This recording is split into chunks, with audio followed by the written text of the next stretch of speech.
Bienvenue à cette deuxième grande conférence de la FASAP. Pour ceux qui ne me connaissent pas, je suis Alain Delisle, je suis vice-doyen ici à la Faculté des sciences d'activité physique de l'Université de Sherbrooke. Notre faculté accorde une grande importance à la mise à jour des connaissances et des pratiques en sciences d'activité physique. C'est pourquoi, à chaque trimestre, à l'automne et à l'hiver, nous recevons une experte ou un expert qui présente une conférence sur un sujet d'intérêt relié aux sciences de l'activité physique. Nous souhaitons ainsi favoriser l'accès à des connaissances utiles aux professionnels du domaine et un complément à la formation de nos étudiantes et nos étudiants. Nous avons aujourd'hui le plaisir de recevoir M. Pierre-Marie Toussaint, kinésiologue, diplômé de la faculté, qui nous parlera de l'évaluation de la fatigue et du surentraînement. Sans plus tarder, je lui cède la parole et vous souhaite une très belle conférence. Merci, Alain. Merci. Alors, bon midi tout le monde. Je suis très content d'être ici avec vous ce midi. On m'avait dit que ça allait être une petite conférence intime pour une dizaine de personnes. Alors, je suis content de voir que vous êtes en grand nombre. Je ne m'attendais pas à ça. Je suis ici pour vous présenter mon sujet, qui est l'évaluation de la fatigue et du surentraînement. Alors, je me présente, Pierre-Marie Toussaint, j'ai une maîtrise en physiologie de l'exercice, je suis kinésiologue, diplômé de l'Université de Sherbrooke, il y a de cela beaucoup d'années. Okay, j'ai gradué en 95, donc ça fait un petit bout, là. Okay. Je suis préparateur physique pour les Carabins de l'Université de Montréal, l'équipe de football. Oui, celle qui va jouer en Coupe Vanier dans 2 jours. Je suis avec cette équipe-là depuis le début de l'équipe, donc en 2002. Je suis aussi préparateur physique pour l'équipe nationale de boxe, l'équipe nationale et l'équipe olympique de boxe à l'INS, à l'Institut national de sport du Québec à Montréal, au Stade olympique. Je suis avec eux depuis quelques années déjà. J'ai été aussi préparateur physique pour l'Impact de Montréal de 98 à 2004. Donc ça aussi, il y a plusieurs années. Je suis chargé de cours à l'Université de Montréal, donc même si je suis gradué de Sherbrooke, de l'Université de Sherbrooke, j'enseigne à l'Université de Montréal parce que c'est à Montréal que j'ai fait je suis revenu chez moi en fait, c'est là que j'ai fait ma maîtrise. Donc c'est là que j'enseigne aussi comme chargé de cours. Je donne plusieurs cours au département de kinésiologie à l'Université de Montréal. Je suis auteur, certains de vous ont peut-être vu mes livres que j'ai eu la chance de coécrire avec Martin Lucier, qui sont Mythes et réalités sur l'entraînement physique, Mythes et réalités sur la musculation et Mythes et réalités sur la course à pied. Okay. Puis, finalement, je suis copropriétaire de PerfMax, qui est un centre, un service conseil d'entraînement physique pour les athlètes et aussi pour la population en général. Alors voilà, ça c'est un petit résumé de ce que je fais. Donc, j'ai quand même une vie assez occupée. Alors voilà, on commence tout de suite avec la matière. Si jamais vous avez des questions, je vous propose de les garder puis de poser vos questions à la fin. Comme ça, on va pouvoir rouler rondement. À moins que vous ayez une question vraiment qui est vraiment ultra importante, qui pourrait nuire à la compréhension du reste de la présentation, ou si vous voyez que je dis quelque chose qui n'a aucun sens, vous pouvez m'arrêter, puis on va en parler. OK? Donc, la première chose, c'est la théorie de la surcompensation. Alors ça, il faut l'aborder parce que c'est ce qui nous permet de mettre la table à le surentraînement. Parce que quand on s'entraîne, quelqu'un qui s'entraîne va rechercher, c'est un heureux mélange, un subtil mélange de fatigue et de récupération. Ça, vous le savez, c'est pas sorcier, c'est pas secret pour personne.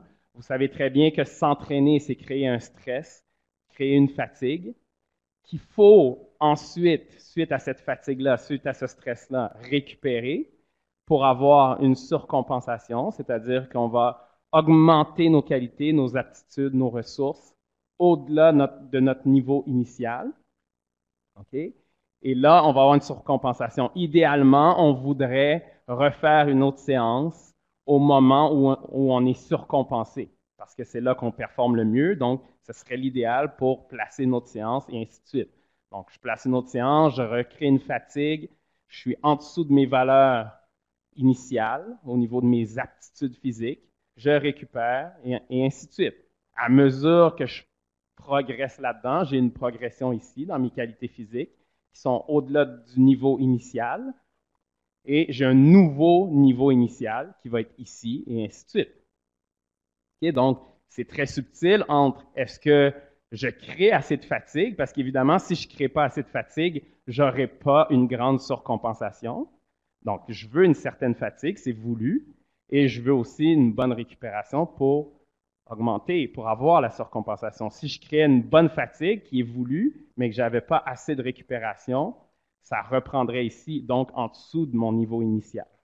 Okay? Donc, ça, c'est la théorie de l'entraînement.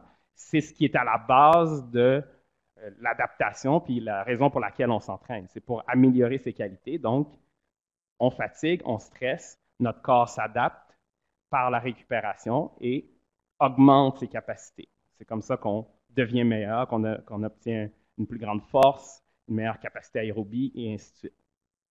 Ça va pour tout le monde? D'accord. Donc ça, je pense que vous connaissez bien cette théorie-là. C'est, comme je vous dis, ce qui est à la base de la théorie du surentraînement et de la fatigue. Maintenant, évidemment, la partie où il faut définir, il faut savoir de quoi on parle. Alors, les définitions, il y a deux choses et il faut les distinguer. Il y a l'overreaching, que je traduis librement parce que c'est des termes anglais qui sont très utilisés, mais il n'y a pas un consensus sur les termes français. Moi, je le traduis librement par surfatigue ou fatigue planifiée. Donc, ça, c'est ce qu'on veut quand on s'entraîne. On veut fatiguer notre corps pour qu'ensuite il y ait ce que je vous ai montré tantôt, la surcompensation. Donc, qu'est-ce que c'est? C'est une accumulation de stress, un stress d'entraînement ou non, qui provoque une diminution de performance. Donc, vous voyez, j'ai mis diminution de performance en rouge, c'est le point clé. Vous allez voir tout au cours de la présentation, c'est le point clé, c'est la diminution de performance. Donc, qui provoque une diminution de performance à court terme. Le court terme est très important aussi, il est souligné, avec ou sans signes et symptômes physiologiques et psychologiques de mauvaise adaptation. Donc, ce que ça veut dire en gros, c'est on a peut-être présence ou pas de présence de signes ou de problèmes physiologiques ou psychologiques. Okay? Donc, on va voir qu'après, c'est ce qui fait que c'est dur à détecter parce qu'on peut être dans un état où j'ai aucun signe, j'ai aucun problème associé à mon état. Okay? Ni physique, ni physiologique, ni psychologique. Ils peuvent être présents ou non. Donc, pour laquelle plusieurs jours à plusieurs semaines sont nécessaires pour une restauration de la performance. Donc, il y a eu diminution de la performance, il faut restaurer la performance. Donc, c'est toujours ça notre point de départ, notre point de mesure, c'est quand est-ce que je suis revenu à mon niveau de performance initial. Souvenez-vous de la courbe, j'avais mon niveau initial, j'ai créé une fatigue. Quand est-ce que je reviens à mon niveau initial? Okay? Les termes associés, je vous les présente tout de suite parce que tout au long de la présentation, ils vont revenir ces termes-là. J'ai mis les abréviations. Vous avez overreaching, OR, functional overreaching, short-term overreaching, non-functional overreaching et extreme overreaching. Okay? Vous allez revoir tout ça dans les diapos suivantes. Je fais juste les définir tout de suite par les abréviations. Ensuite, vous avez l'overtraining, le surentraînement, qui est parallèle à l'overreaching avec quelques différences. Donc, il y a des similitudes et il y a des différences. Donc, le surentraînement, encore accumulation de stress, d'entraînement ou non, qui provoque une diminution de performance. Donc, c'est une similitude. Dans les deux cas, on veut une diminution de performance. Il y a une diminution de performance. Celle-là, par contre, est à long terme. Donc, voici la première différence. Overreaching, c'est planifié, c'est voulu, c'est à court terme. Dans le surentraînement, c'est pas ce qui est désiré et la baisse de performance est à long terme. Il y a signe ou il y a absence de signes ou de symptômes physiologiques ou psychologiques. Donc, je peux très bien être en état de surentraînement, avoir une baisse de performance à long terme et avoir aucun signe psychologique ou physiologique qui m'indique que je suis en surentraînement. Donc, c'est ce qui fait la difficulté de l'évaluer et de le diagnostiquer. Okay? Donc, aucun signe de mauvaise adaptation, donc aucun problème, pour laquelle plusieurs semaines à plusieurs mois sont nécessaires pour une restauration de la performance. Donc, deuxième différence, c'est plusieurs semaines à plusieurs mois, voire même une année, pour restaurer le niveau de performance. Donc, ça veut dire que si j'avais un niveau de performance X, ça se peut que ça prenne un an ou plusieurs mois avant de revenir à mon niveau initial, d'avant cette fatigue extrême. OK? Les termes associés, on a overtraining, OT, overtraining syndrome, OK? Et il y a même un auteur qui va parler de unexplained underperformance syndrome, que je traduirais librement par le syndrome de la sous-performance inexpliquée. OK? Ça, c'est un meilleur terme, c'est un terme qui est plus large parce que, à cause de tout ça, comme il n'y a pas nécessairement de signes et de symptômes associés au surentraînement, bien, ça demeure un syndrome qui est inexpliqué parce qu'on n'est pas capable de cibler, OK, quand tu es en surentraînement, voici telle chose qui se produit dans ton corps, indéniablement, voici telle hormone qui est en diminution et ainsi de suite. Donc, c'est un syndrome inexpliqué de sous-performance ou de baisse de performance. La seule chose qu'on est capable de mesurer, c'est cette fameuse diminution de performance. Celle-là, elle est présente. C'est ça qui nous permet de dire qu'il y a quelque chose qui se passe. Mais on n'est pas capable d'associer ça à un marqueur physiologique ou psychologique qui est toujours présent. Donc, c'est pour ça que c'est unexplained underperformance syndrome. Mais ça, c'est un auteur qui a proposé ce terme-là parce qu'il trouve qu'il est plus englobant. Dans la littérature, celui que vous allez voir le plus souvent, c'est overtraining syndrome. C'est bon? Maintenant, on voit ici le graphique qui va décrire les différentes situations dans un continuum. Okay? Vous avez compris que tout ça, c'est un continuum. Je peux avoir une petite fatigue où je récupère rapidement, comme je peux avoir une fatigue extrême qui va me demander beaucoup de temps à récupérer. À travers tout ça, c'est un continuum, il y a différentes situations. Puis là, je vais revenir avec les termes que je vous ai montrés tantôt sur overreaching, functional overreaching et ainsi de suite. Donc, si on regarde ici la charge d'entraînement qui peut aller en augmentant, okay? Donc la flèche ici montre charge d'entraînement qui va en augmentant. On peut avoir d'un côté un entraînement aigu, donc une séance, qui crée une fatigue, qui prend généralement un jour. Donc c'est pour ça qu'on a mis le S entre parenthèses. Donc il peut prendre seulement un jour. Je fais une grosse séance une journée, j'ai un jour de récupération et ma performance va augmenter dans le jour qui suit. Après ma récupération, je vais être en surcompensation. Donc ça, c'est à l'extrême au bout. Donc quand j'ai seulement une séance d'une fatigue que j'ai voulu créer, donc quand on s'entraîne, on veut créer une certaine fatigue, un jour, des fois peut-être deux si c'est une grosse séance, je me repose et ensuite, suite à mon repos, j'ai une augmentation de performance. Ça a été facile de récupérer d'une séance, donc aiguë. En functional overreaching, souvenez-vous que functional overreaching, c'est une fatigue planifiée que je veux avoir, okay? Mais pas sur une seule séance, une fatigue systémique que je m'impose. Okay? Donc, short-term overreaching, donc à court terme. Là, ça va me prendre quelques jours, voire 1-2 semaines à récupérer de ça. Et je vais avoir une baisse temporaire de ma performance. Okay? Baisse temporaire de performance. Et la meilleure façon de l'imager, c'est quand on fait un camp d'entraînement. Okay? Quand vous faites un camp d'entraînement, c'est exactement ce que vous faites. Vous imposez une charge d'entraînement élevée. Vous créez une fatigue. Vous savez très bien que plus les jours vont avancer, plus la fatigue va s'installer, plus votre performance va diminuer. Mais c'est voulu. Parce que vous savez qu'après, si vous prenez un repos, vos performances vont augmenter. Et normalement, on fait un camp d'entraînement avant une compétition majeure.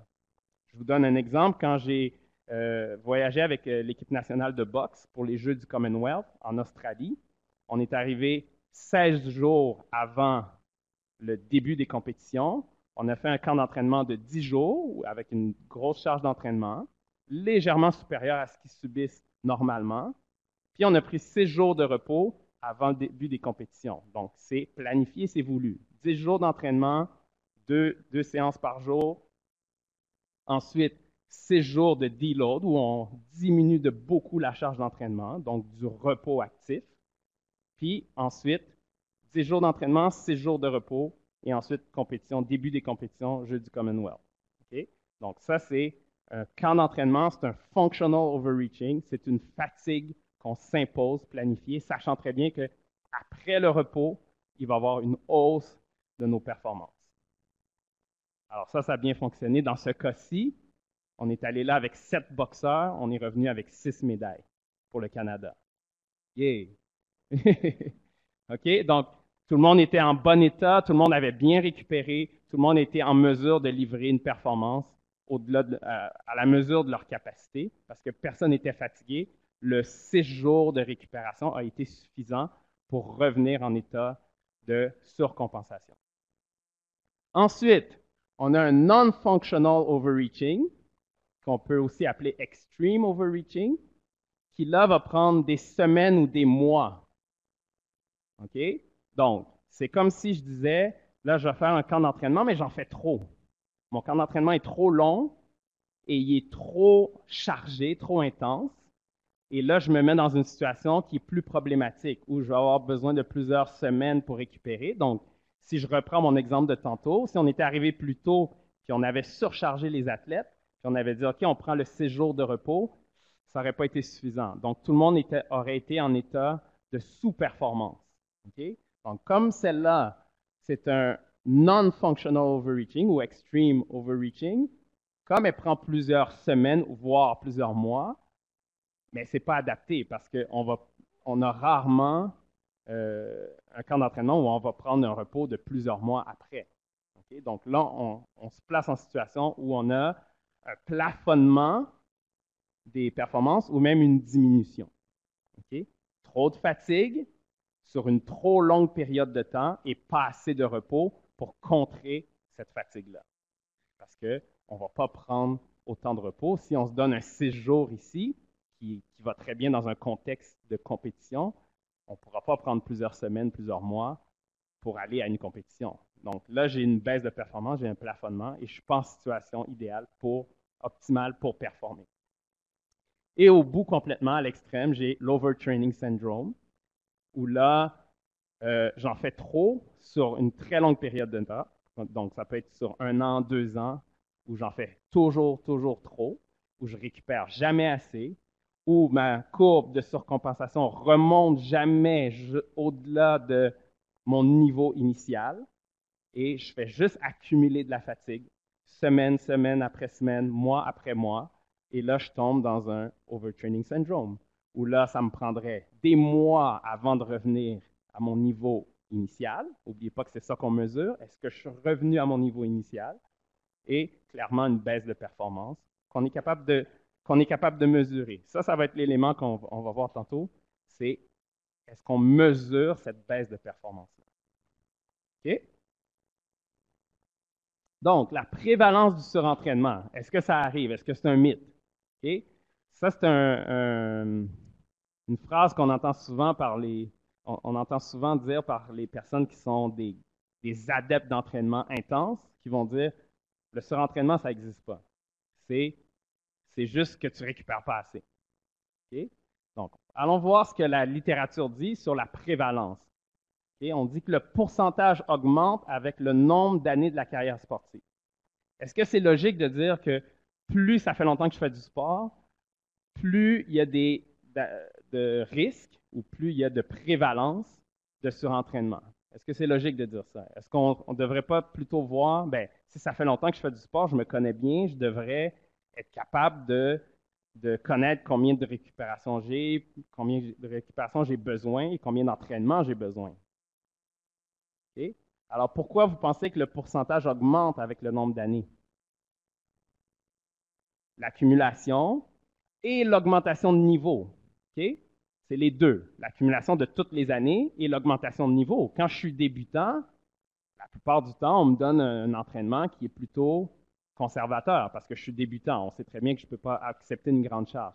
Mais plus j'avance, plus j'augmente de niveau, que je deviens régional, provincial, national, international, plus on me dit pour rivaliser avec les meilleurs au monde, il va falloir que tu en fasses plus parce que les autres en font plus.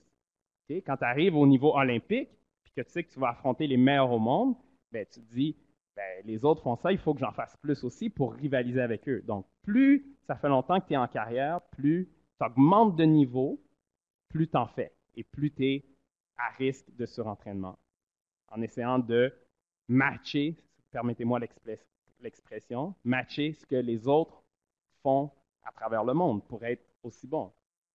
Donc, c'est normal que le pourcentage augmente avec le nombre d'années de la carrière sportive. Ensuite, 10% chez des nageurs pour un cycle d'entraînement. Vous savez que la nage, c'est un sport où il y a des gros volumes d'entraînement. Est-ce qu'il y a des nageurs ici? Aucun nageur? OK, donc il n'y a personne qui va pouvoir nous parler des gros volumes d'entraînement que les nageurs subissent. Donc, c'est un sport qui est reconnu pour des grosses charges d'entraînement, des gros volumes d'entraînement. Alors, on dit que 10% des nageurs subissent le surentraînement. Vous allez dire 10%, c'est pas tant que ça. Mais oui, c'est beaucoup parce que c'est 10% pour un cycle d'entraînement. Supposons un mésocycle là, de 6 semaines. Donc, dans un 6 semaines donné, il y en a 10% d'un club qui vont subir le surentraînement. Mais quand vous allez à un autre cycle, ça veut dire que ça se peut que ça ne soit pas les mêmes 10%. Donc, dans une année donnée, vous avez 10% qui font dans le cycle 1. Puis là, on est rendu au 6e cycle de l'année. Puis là, vous avez 10% encore qui sont en surentraînement, mais qui ne sont pas nécessairement les mêmes qu'au premier cycle. Donc, c'est quand même important comme valeur.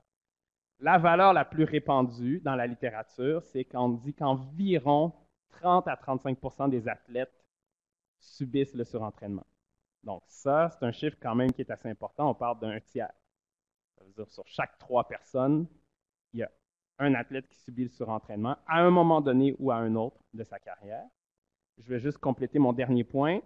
Et là où c'est extrêmement révélateur comme chiffre et extrêmement choquant, c'est que ça peut aller jusqu'à 64%, encore là dans la littérature, chez les coureurs de fond. On sait très bien aussi que chez les coureurs de fond, marathoniens, les volumes d'entraînement sont très élevés. Et ça, c'est 64% en carrière. Donc, ça veut dire que si tu as une carrière de 20 ans de course à pied, bien, à un moment donné, tu vas faire du surentraînement. Et 64% des coureurs, à un moment donné dans leur carrière de 20-25 ans, vont avoir subi le surentraînement. Ça veut dire beaucoup de monde. Question? Non, toutes disciplines confondues. OK? Donc, ça, c'était une valeur chez les nageurs. Ça, c'est une valeur générale. Dans la littérature, on dit que 30 à 35% des athlètes en général ont à dealer ou subissent le surentraînement et que ça peut aller à des chiffres très élevés si on regarde à combien l'ont subi dans leur carrière à un moment donné ou à un autre. Okay? Donc, vous voyez que c'est beaucoup. Là. On parle que pratiquement du 2/3 des athlètes en course de fond. Okay? Donc, oui, ce n'est pas un mythe, ce n'est pas une invention. Le surentraînement, ça existe vraiment et c'est encore là un équilibre entre la charge d'entraînement et la récupération. N'oubliez pas que c'est pas juste, mais non, ça n'existe pas, c'est juste que je récupère pas assez. Il y a des charges d'entraînement qui sont tellement élevées que ça devient difficile de récupérer. Si ça fait 3 ans que tu t'imposes quelque chose de super élevé, ben, tu ne peux pas dire, ben, c'est juste parce que je récupère pas assez. C'est que ça te prendrait une récupération qui prendrait 2 ans pour récupérer ce que tu viens de t'imposer. Donc, c'est aussi dû au fait que tu en as trop fait. Ce n'est pas juste une question de récupération. Okay? Donc, il ne faut pas tomber dans ce mythe-là. Diagnostic et évaluation. Donc, exclure les autres causes de baisse de performance. Donc, comme je vous ai dit que le surentraînement, la seule valeur qui est indéniable, c'est une baisse de performance. Ça, quand on a ça, il faut se questionner. Si ma performance baisse, si je ne fais pas ce que je fais d'habitude, je me questionne. Alors, la première chose pour pouvoir dire que je fais du surentraînement, c'est de dire que je dois exclure les autres causes qui font que ma performance a baissé. Ce n'est pas à cause du surentraînement, mais c'est à cause d'une maladie, d'une infection, de malnutrition ou de certains problèmes psychologiques, certains problèmes personnels. Donc, si c'est ça, c'est pas du surentraînement, c'est voici la cause. Et il faut que je les regarde tous puis que j'exclue le fait que c'est pas une de ces choses-là. OK? Si c'est pas une de ces choses-là, là, je peux continuer puis continuer à investiguer, voir si c'est le surentraînement. Si c'est parce que j'ai la grippe, ben, c'est à cause de la grippe, c'est pas à cause du surentraînement. OK? Ensuite, les mesures hormonales au repos ne permettent pas de poser un diagnostic clair de overtraining syndrome. Donc, on pourrait mesurer au repos le cortisol, la testostérone, l'hormone de croissance. On a pensé pouvoir voir quelque chose là-dessus, mais il n'y a rien de clair. Donc, ça veut dire qu'il y en a des gens qui subissent le surentraînement qui ont des valeurs basses, certaines valeurs hormonales basses, d'autres qui ont des valeurs élevées. Donc, on n'est pas capable clairement de dire voici ce qui se produit chez des athlètes surentraînés. On a un profil clair chez tous les athlètes surentraînés. Ça, on ne peut pas l'avoir au repos. Par contre, celui qui fait un peu consensus, c'est la réponse de l'ACTH et de l'hormone de croissance lors d'un effort maximal. Je vous explique. L'ACTH, est-ce que vous savez c'est quoi? C'est une norme. Comment? Comment? Ça fait longtemps? Je vous rafraîchis la mémoire. C'est une hormone de la glande hypophyse, okay, qui va activer les glandes surrénales pour produire le cortisol. Donc, c'est comme le patron du cortisol. Il faut que cette glande-là soit sécrétée par l'hypophyse pour avertir les surrénales de produire du cortisol. Cortisol que vous savez qui est une hormone catabolique. L'hormone de croissance, vous savez, hormone anabolique, vous savez c'est quoi? Ça aussi, c'est une hormone sécrétée par la glande hypophyse. Donc, c'est deux hormones hypophysaires, OK, que lorsqu'on est en état de surentraînement, ça on a observé ça, puis c'est assez consensuel, c'est que quand on fait un effort maximal, ces deux hormones-là, la réponse est atténuée. C'est-à-dire, quand je fais un exercice maximal, normalement, l'ACTH et l'hormone de croissance, elles devraient augmenter ou diminuer, selon vous? Quand je fais un exercice maximal, supposons que je fais un test de VO2 max, est-ce que si on mesure mon ACTH et mon hormone de croissance lors d'un test maximal, est-ce que ça devrait monter ou diminuer? Augmenter. Good. Vous voyez, ce n'est pas si loin que ça. OK?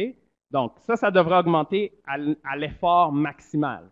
Ce qu'on observe chez les gens qui sont overtrained ou qui subissent le surentraînement, c'est que cette réponse-là est atténuée. Ça n'augmente pas autant que ça devrait augmenter.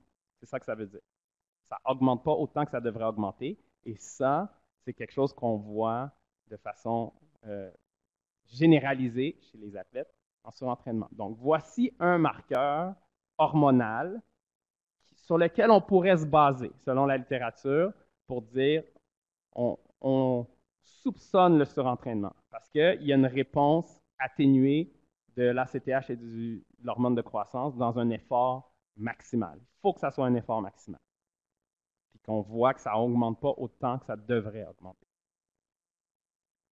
Ensuite, le plus important, c'est pour ça que j'ai pris la peine de le mettre d'une autre couleur, c'est la baisse de performance est mieux quantifiée par des mesures objectives obtenues lors d'entraînement que par des tests de laboratoire. Donc, ça tombe bien parce que ici, vous n'êtes pas en mesure de faire ça. Vous n'êtes pas en mesure de faire un test hormonal à l'effort, de prendre une prise de sang puis mesurer l'ACTH puis l'hormone de croissance. Okay? En tant que kin, à moins que je me trompe, on n'a pas encore la compétence ou la formation pour faire ça. Par contre, le critère le plus important, justement, c'est un critère qui nous appartient, c'est la baisse de performance à l'entraînement. Donc ça implique qu'il faut que je note souvent pour que je puisse justement observer une baisse de performance par rapport à ce que l'athlète fait normalement. Et si j'ai ça, une baisse de performance à l'entraînement sur des mesures quantifiables, et pas sur n'importe quoi, je pense que tu es allé assez vite ou je pense que tu es allé moins vite ou plus vite, il faut que ça soit mesuré par des moyens qui sont objectifs. Okay? Par exemple, les charges que je lève sur un exercice que j'ai standardisé, que je fais toujours de la même façon. Si je lève moins lourd pendant plusieurs semaines, c'est un indice que je ne suis pas capable de lever ce que je lève habituellement. Par exemple, ma vitesse. Si j'ai des cellules photoélectriques qui mesurent précisément ma vitesse, puis que je vois que j'ai une baisse de vitesse pendant plusieurs jours, plusieurs semaines, ça me permet de le dire. Mais c'est des mesures obtenues à l'entraînement. Je n'ai pas besoin d'aller dans un laboratoire. Si je le fais régulièrement à l'entraînement, je note mes charges, je note mes vitesses, je note ma puissance développée, si j'ai un appareil qui me permet de mesurer ma puissance développée, et ainsi de suite. Et quand j'observe une baisse de performance qui persiste dans le temps, c'est mon meilleur indice pour me dire il y a peut-être surentraînement. Okay? Donc, l'élément déclencheur, là, ce qui me permet de le soupçonner, c'est quelque chose qui appartient aux entraîneurs et aux kin. C'est nous qui allons observer les premiers signes du surentraînement par la baisse de performance à l'entraînement.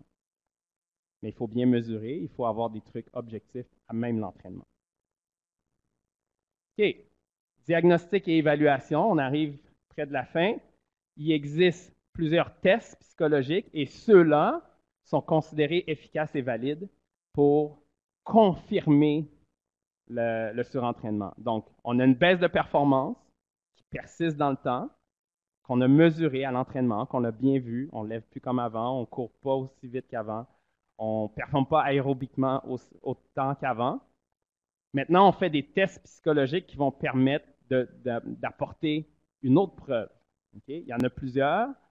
Alors, vous avez le Profile of POMS. Donc, ça, ce que vous avez ici, c'est un test qui mesure vos états. Okay? Donc, l'état de fatigue, de vigueur, de tension, de colère, de confusion, de dépression. Et les deux grands signes qui sont très marquants, c'est le sentiment d'un état dépressif. Donc, les athlètes qui sont en overtraining sont ceux qui ont un sentiment d'état dépressif par rapport à ceux qui ne sont pas en overtraining. C'est le plus évident. Donc, quand l'athlète le dit, je me sens dans un état dépressif, c'est un gros signe, okay, qui est très évident. Et l'autre, c'est la sensation de fatigue généralisée. Okay? Donc, quand les athlètes répondent oui à ces deux questions-là dans le POMS, dans le test psychologique, ça nous permet de confirmer l'état de surentraînement qu'on a vu par la baisse de performance, en premier lieu. Okay? État dépressif, sensation d'état dépressif, fatigue. Et le troisième, c'est anger, sensation de colère. Okay? D'après vous, la sensation de colère, elle vient de où? De la baisse de performance, évidemment.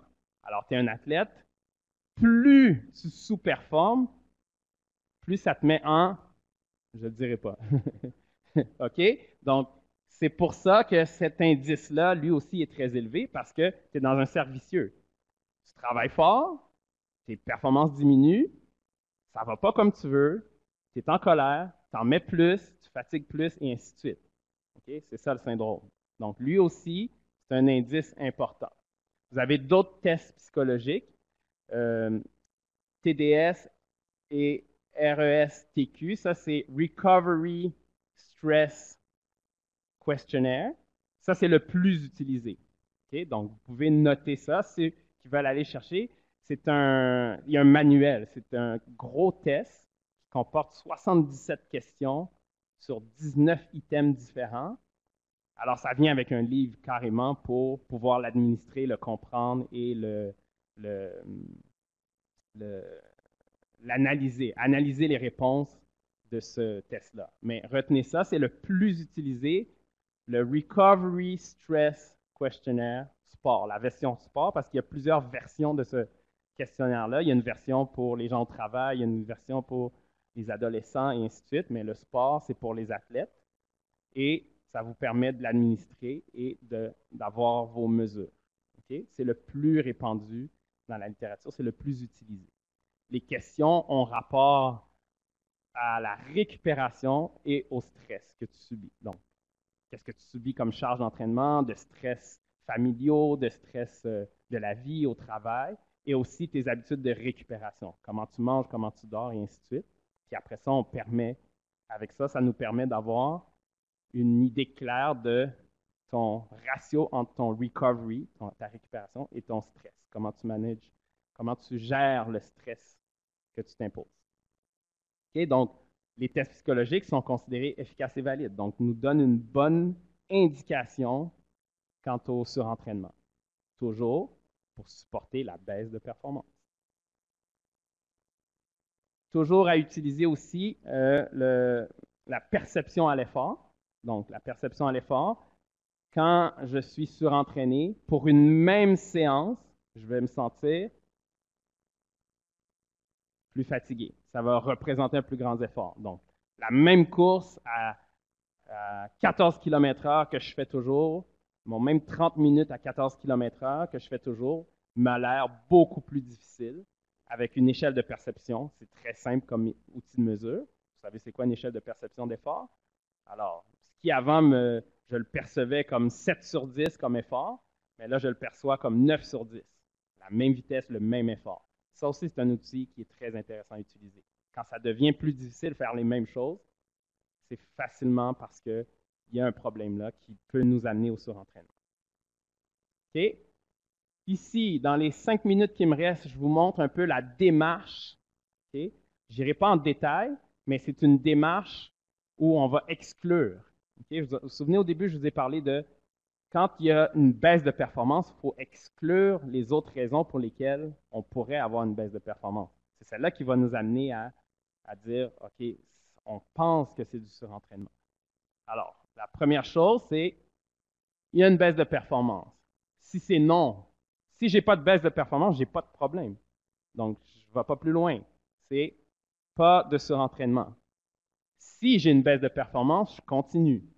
Est-ce que cette baisse de performance-là dure depuis un certain nombre de semaines? Si ça fait un jour, je n'ai pas à m'inquiéter. Si ça fait 4 semaines et plus, j'ai à m'inquiéter. Donc, si c'est yes, je continue. Si c'est no, si ça ne fait pas plus que 4 semaines, c'était un functional overreaching, j'ai récupéré, il n'y a pas de problème. Mais si ça persiste, 4 semaines et plus, je continue. Est-ce que c'est dû à une maladie infectieuse, maladie virale, ainsi de suite? Vous avez la mononucléose, le EBV, c'est Epstein-Barr virus, qui est celui qui est responsable de la mono. Alors, il faut distinguer, est-ce que tu fais une mono ou tu es en surentraînement? Alors, ça, c'est évidemment médicalement qu'on va pouvoir le confirmer. Alors, si je réponds non, alors je continue. Donc, ce n'est pas à cause d'une maladie, je continue dans mon cheminement. Est-ce que mes performances sont réduites de 10 %? Est-ce que c'est beaucoup une baisse de performance de 10 %? C'est quand même important. On va le rapporter à quelque chose de concret. Si j'ai l'habitude de lever 300 livres sur un exercice X, bench press, peu importe, bien, une baisse de 10 %, ça veut dire que je ne suis pas capable de lever 270. Okay? Donc, c'est 10 % de 300, c'est 30 livres de moins. Alors, je ne suis pas capable de lever 270 alors que je levais toujours 300. Donc, c'est ça une baisse de performance de 10 %. Et c'est 10 % et moins. Ça veut dire que c'est peut-être moins. Je rush avec 260 alors que normalement, je lève 300. Baisse de 10 %. En VO2 max, par exemple, c'est si j'ai un VO2 de 60, ça veut dire j'ai une baisse de 6, donc j'ai 54 de VO2 au lieu de 60. C'est quand même appréciable. Pas juste sur une journée, qui persiste. Okay? Donc oui, ça nous permet de dire que, OK, c'est important. Une réduction de training volume, donc je suis obligé, je ne suis pas capable de faire le même volume d'entraînement qu'avant si j'ai une baisse de 20 % de ce que je suis capable de faire en termes de charge d'entraînement. Okay? Donc, toutes ces choses-là vont me permettre de dire, si j'ai ça, il faut que je continue, puis ensuite, je me rends compte que ça m'amène à le syndrome d'overtraining. Parce que j'ai exclu toutes les autres possibilités, j'ai les indices qui m'amènent vers le diagnostic de mon overtraining syndrome. Donc, c'est quelque chose d'assez systématique où je ne vais pas dire, bah, j'y vais à l'œil. J'ai fait une démarche systématique qui me dit, c'est pas tout ça, c'est pas tout ça. J'ai des baisses de performance appréciables et ainsi de suite. Donc, au final, ça m'amène au fameux diagnostic, à la fameuse preuve que c'est l'overturning syndrome et pas autre chose. Okay? Donc ça, ce graphique-là, encore là, vous pouvez le retrouver dans les études. Je vais vous donner à la fin les références pour pouvoir faire votre démarche puis exclure les autres possibilités. Et voilà la conclusion. Je suis quand même à l'heure. Donc, si vous avez 4 points à retenir, c'est ceux-là. Première chose, identifier une baisse de performance à l'entraînement avec des mesures quantifiables. Les charges que tu lèves sur un exercice standardisé, ton VO2 max, la distance que tu parcours en 1 heure, par exemple. Okay? Toutes des choses qu'on mesure puis qu'on sait que c'est dans les mêmes conditions. Quand il y a une baisse de performance, maintenant vous le savez, de 10%, on peut commencer à le soupçonner. Donc, identifier la baisse de performance par des mesures à l'entraînement. Si elle dure plus de 3 semaines, tantôt on a vu ces 4 semaines, à 3, on commence à se poser des questions. Attendez pas que ça fasse 6. À 3, on commence à se poser des questions, on commence à regarder et à mesurer. 4 semaines et plus, clairement, ça fait longtemps et donc on peut le soupçonner. Okay? Ensuite, valider avec des questionnaires psychologiques. Donc, le Rescue que vous avez tantôt, vous allez avoir les références, vous allez pouvoir acheter votre livre de Rescue puis du questionnaire que vous allez pouvoir administrer. C'est un long questionnaire, mais ça peut valoir la peine. Puis, finalement, si vous avez une équipe médicale, un médecin va pouvoir mesurer ces 2 marqueurs hormonaux-là qui vont vous permettre encore là, confirmer hormonalement qu'il s'agit bien de surentraînement. OK? Et voilà les références. Ces 2-là, c'est les 2 grandes références. C'est des revues de littérature. Donc, c'est pas qu'il y a juste 2 références que j'ai utilisées. C'est dans ces 2 références-là, c'est des revues de littérature. Donc, ça englobe tout ce qui a été fait en termes de recherche sur le surentraînement. Et vous voyez ici, celle-là est de 2017.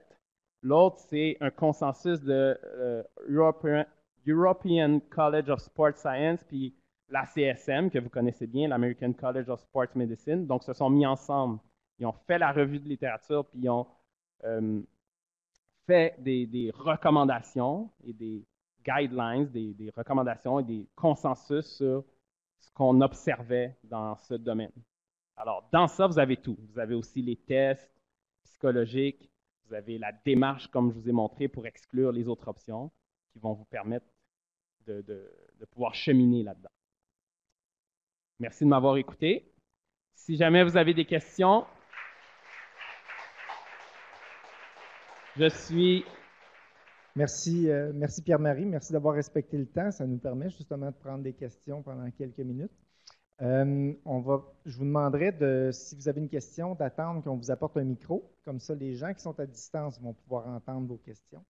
Et ceux qui sont à distance, ils peuvent utiliser le chat pour de poser leurs questions et Jasmine se fera un plaisir de lire leurs questions. Merci. Alors, est-ce que vous avez des questions? Merci pour ta présentation, Pierre-Marie. Merci. Tu présentais des données de surentraînement, mais ça, c'est chez des équipes ou des athlètes qui sont suivis. Est-ce qu'il y a des données de gens qui font beaucoup d'entraînement, mais qui ne sont pas dans des athlètes des équipes sportives ou Oui, évidemment, dans les études, c'était toujours des athlètes. Ce n'était pas toujours nécessairement des athlètes de niveau olympique, mais c'était toujours des athlètes. Donc, on regarde des athlètes de niveau universitaire ou d'équipe civile, mais c'était toujours des athlètes. Je n'ai pas vu de données, par exemple, chez la population générale, de gens qui s'entraînent beaucoup. Mais les conclusions devraient être les mêmes. Donc, une baisse de performance dans tes entraînements, même si ce n'est pas un entraînement de niveau international. Mais par exemple, un coureur récréatif qui a l'habitude de courir son 1 heure, qui se rend compte qu'il n'est plus capable de faire la même distance, qu'il y a une baisse de performance, le cheminement puis les conclusions, selon moi, sont les mêmes pour une personne de la population générale. C'est encore une baisse de performance, c'est encore une baisse qui perdure dans le temps, plus que 4 semaines, une baisse de 10%. C'est encore suite à un repos. Je ne reviens toujours pas à mes valeurs initiales. Donc, je dis, je suis fatigué, je fais moins que d'habitude, je vais prendre une semaine de repos. Je prends ma semaine de repos, j'arrête de courir, je reviens à la course, je ne suis toujours pas à mes valeurs initiales. Donc, c'est le même questionnement pour les personnes de la population générale. Mais oui, les données ont toujours été faites sur des gens qui pratiquent des sports structurés, donc dans des équipes, pas nécessairement de haut niveau, mais quand même des gens qui sont suivis. Oui. Oui, donc on a Francis Laliberté qui nous demande quelle devrait être la durée du repos en cas de surentraînement. Quel est le critère pour reprendre l'entraînement? En fait, la durée du repos, comme vous voyez que c'est un unexplained syndrome, c'est dur de déterminer, bon, tu es en surentraînement, voici, tu prends exactement 3 mois de repos, puis tu es guéri. Donc, évidemment, ça ne marche pas comme ça parce que ça dépend de plein de facteurs. Ça dépend de, ça fait combien de temps que tu es en surentraînement, quels sont les autres facteurs aggravants comme le surentraînement parfois va mener à des problèmes alimentaires. Donc, si tu as eu des problèmes alimentaires, ça vient aggraver ta situation. Donc, tu vas avoir besoin de plus de récupération et ainsi de suite. Donc, on n'est pas capable de dire une valeur exacte. Mais comme je vous ai montré dans les tableaux, on parle de semaines et de mois. Donc, on peut au moins avoir un ordre de grandeur. Ce n'est pas quelques jours, c'est plusieurs semaines, voire plusieurs mois. Certains surentraînements vont prendre 6, 7, voire une année à récupérer. Et le critère, pour répondre à la question, c'est le retour aux performances. Donc, quand est-ce qu'on sait qu'on est en bonne voie de, entre guillemets, guérir de notre surentraînement? C'est le retour aux performances. Retour aux perceptions d'effort d'avant. Donc, je refais les mêmes choses qu'avant. Je les ressens avec la même perception d'effort. Donc, ça, c'est des indices qui me permettent de dire je suis sur la bonne voie. Évidemment, il faut faire attention aussi à si j'ai pris un repos pour essayer de guérir, je dis bien guérir entre guillemets, mon surentraînement, bien, il faut que je m'attende aussi que mes performances ont baissé parce que je me suis moins entraîné durant mon repos. Donc, le retour aux valeurs initiales va se faire suite à un entraînement comme avant. Okay? Donc, je ne peux pas dire je prends 6 mois de repos puis je ne suis pas aux mêmes valeurs qu'avant. Ça, c'est normal parce que j'ai pris un repos. Donc, il faut refaire l'entraînement puis revenir ensuite aux valeurs initiales. Donc, c'est quelque chose de très complexe et la seule chose qu'on peut dire, c'est plusieurs semaines, plusieurs mois avant d'en sortir. Oui? Moi, je voulais savoir si vous avez des données sur l'effet du surentraînement sur le risque de blessure chez l'athlète. Oui, c'est un des signes.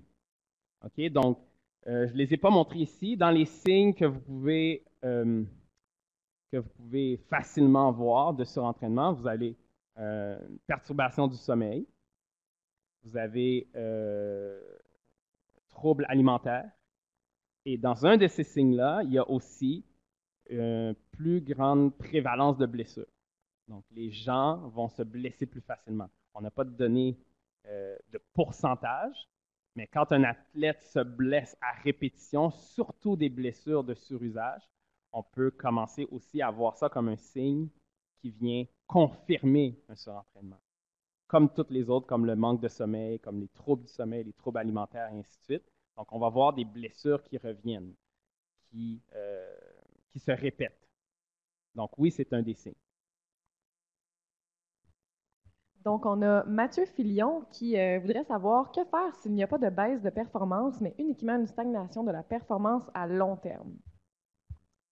Bon, comme on voyait tout à l'heure, le premier signe dans la démarche qui nous permet de dire qu'il faut continuer dans la démarche pour suspecter le surentraînement, il y a la baisse de performance. Alors, il faut distinguer ça de j'ai une stagnation, un plafonnement dû, par exemple, à une mauvaise planification de mon entraînement. Peut-être que je stagne parce que je ne varie pas assez mon entraînement. Donc, c'est pour ça qu'il faut, pour continuer dans ma démarche puis aller vers le surentraînement, il faut qu'il y ait une baisse de performance. Okay? Donc, on ne peut pas juste dire ben, j'arrive pas à augmenter mes charges, je suis surentraîné.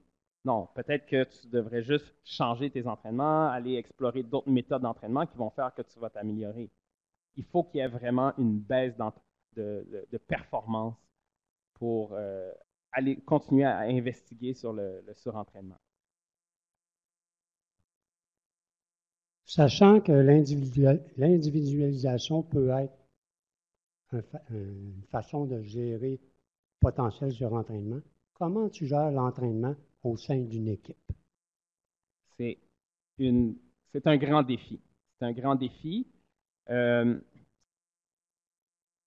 Idéalement, il faudrait pouvoir réguler l'entraînement selon les individus. Il y a des individus qui ont besoin de plus de repos, d'autres qui ont moins besoin de repos, et ainsi de suite. Certains qui sont capables de prendre plus de charges d'entraînement.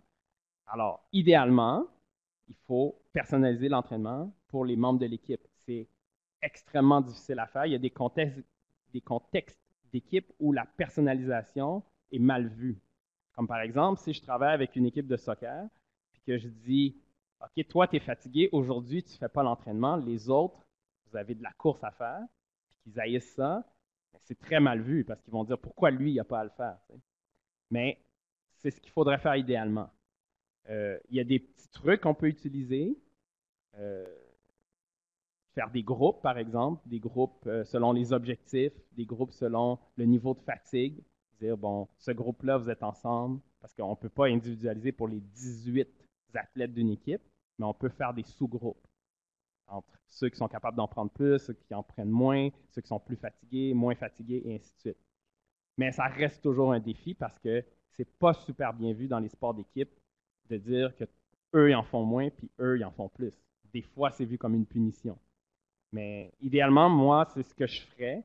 Puis, par exemple, avec l'équipe nationale de boxe, c'est ce que je fais des sous-groupes. Selon les objectifs, selon leur état, je fais des sous-groupes, puis ça permet de moins y aller en cas par cas parce que ça devient difficile au nombre d'athlètes qu'il y a. Oui. Malheureusement, on doit arrêter la période de questions. OK. Merci beaucoup, Pierre-Marie. Merci tout le monde.